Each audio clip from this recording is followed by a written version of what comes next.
사도신경하심으로 가정과 구역을 위한 영상 예배를 시작하겠습니다.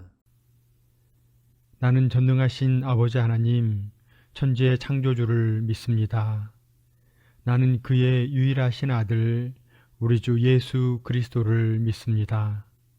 그는 성령으로 잉태되어 동정녀 마리아에게서 나시고 본디오 빌라도에게 고난을 받아 십자가에 못 박혀 죽으시고 장사된 지 사흘 만에 죽은 자 가운데서 다시 살아나셨으며 하늘에 오르시어 전능하신 아버지 하나님 우편에 앉아 계시다가 거기로부터 살아있는 자와 죽은 자를 심판하러 오십니다. 나는 성령을 믿으며 거룩한 공교회와 성도의 교제와 죄를 용서받는 것과 몸의 부활과 영생을 믿습니다. 아멘. 찬송가는 436장 나 이제 주님의 새 생명을 얻은 몸 함께 찬양하겠습니다.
각 가정이나 구역의 담당자께서 기도해 주시겠습니다.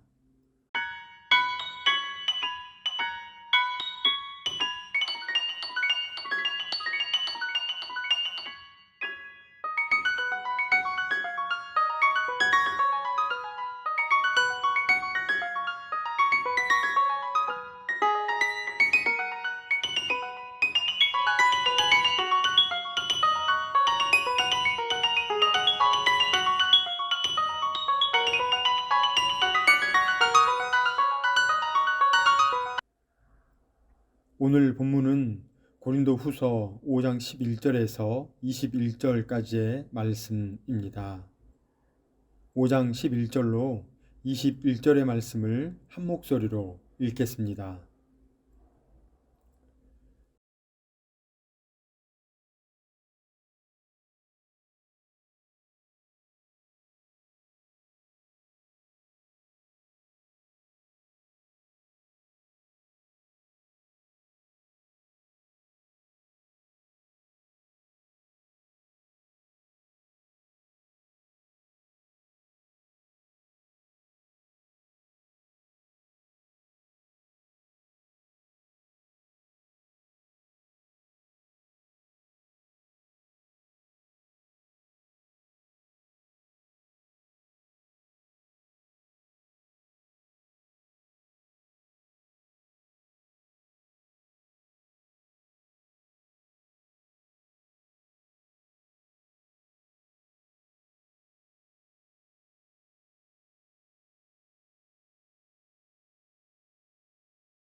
사과, 화목하게 하는 직분이라는 제목의 공과를 함께 나누겠습니다. 바울은 제3차 선교 여행 중 에베소에서 고린도 교회의 문제에 대한 소식을 듣고 고린도 교회에 편지를 보냈는데 이 서신이 고린도전서입니다. 또 바울은 고린도 교회가 바울의 교훈을 받아들였다는 소식을 마게도냐에 도착해서 들었는데 이 소식을 듣고 보낸 편지가 고린도 후서입니다. 따라서 본문에는 문제와 갈등이 있었던 고린도 교회가 다시 화목하게 되기를 바라는 마음이 담겨 있습니다. 그리스도께서 우리를 위하여 죽으셨기 때문에 우리는 우리 자신을 위해서 살지 않고 그리스도를 위하여 살아야 합니다. 그리고 우리는 하나님과 화목하게 된 새로운 피조물이 되었고 화목하게 하는 직분을 받았습니다. 따라서 이 직분대로 화목하게 하는 역할을 감당해야 합니다.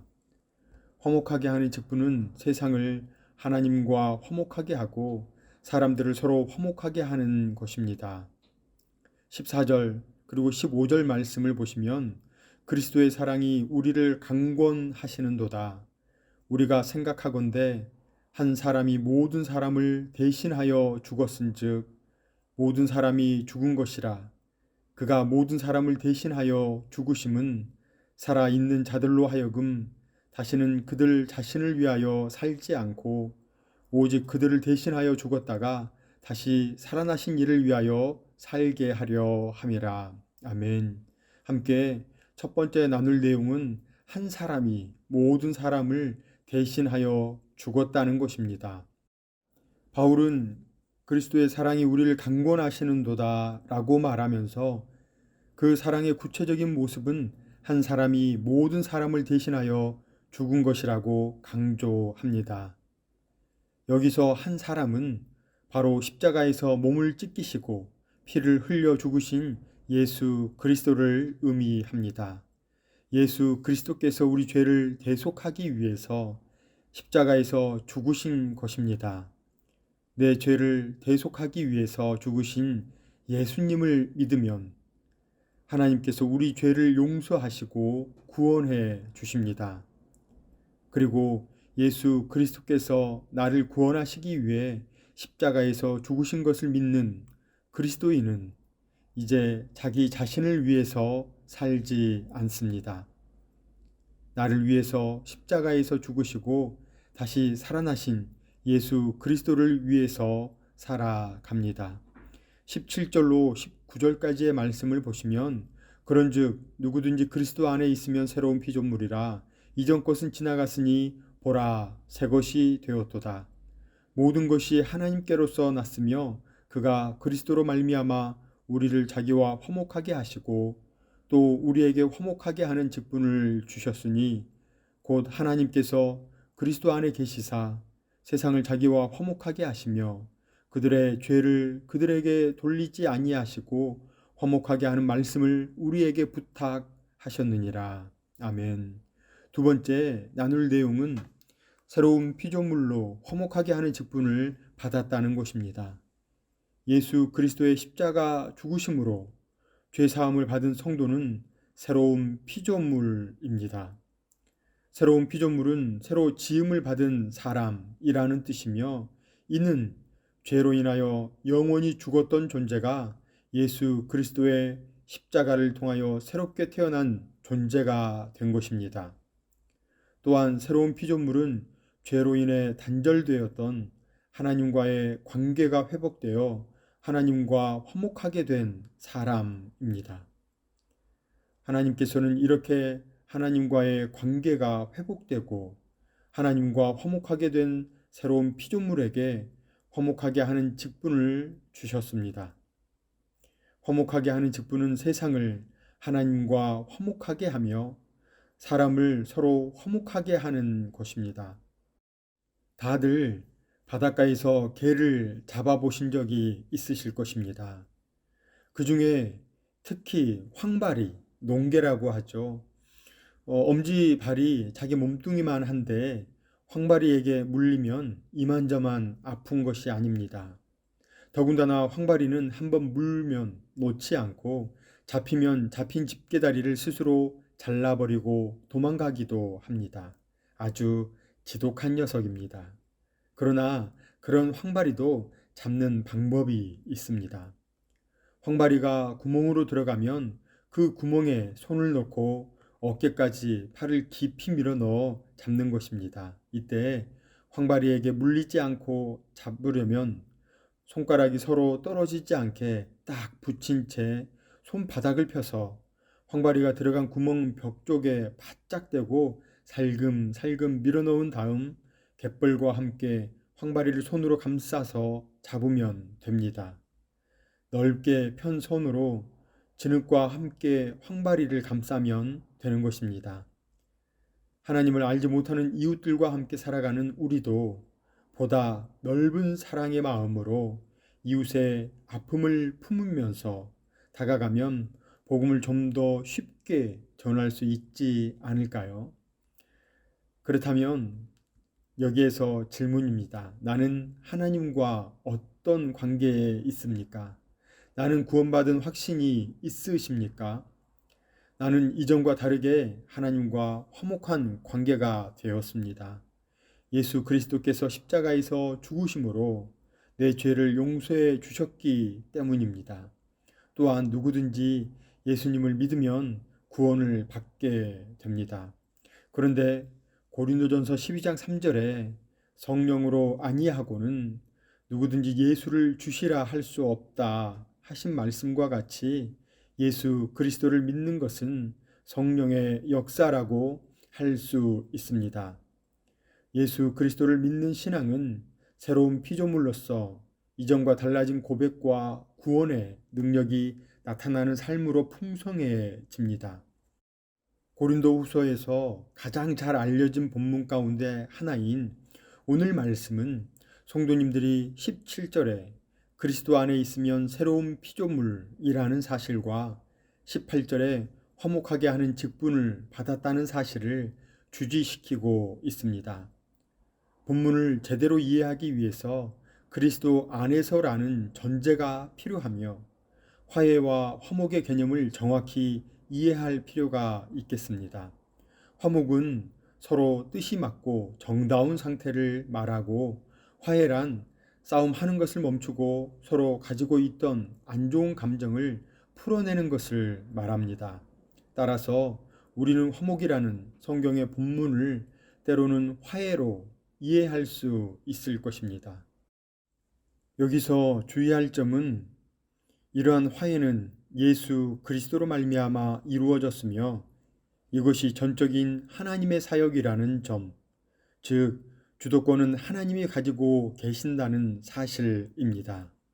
우리에게 나는 예수 그리스도를 믿는 믿음으로 구원을 받았고 영생을 얻었으며 새로운 피조물이 되었다는 확신이 있기를 소망합니다. 또한 나는 새로운 피조물로서 화목하게 하는 직분을 받았으며 그래서 세상을 하나님과 화목하게 하며 이웃과 서로 화목하게 하는 직분을 힘써 감당하며 살아가야 합니다. 오늘을 살아가시는 모든 구역원과 가정예배에 참여하시는 모두에게 화목하게 하는 직분을 온전히 감당하셔서 하나님께서 허락하신 복을 풍성하게 누리시는 은혜가 있으시기를 주님의 이름으로 축원합니다. 기도하겠습니다. 예수 그리스도의 십자가 사랑으로 나를 구원하시고 새로운 피조물로 살아가게 하심에 감사를 드립니다. 이제 하나님과 화목하게 된 새로운 피조물로서 세상을 하나님과 화목하게 하며 사람이 서로 화목하게 하는 일을 감당하며 살아가는 복된 모두가 되게 하옵소서. 감사를 드리오며 예수님의 이름으로 기도드립니다. 아멘. 각 가정들 함께 모이셔서 구역원들과 기도의 제목을 나누시고 한 주간 구역원들을 위해 기도해 주시기 바랍니다. 오늘도 주님 주신 평안으로 살아가시는 복이 있으시기를 간절히 바랍니다.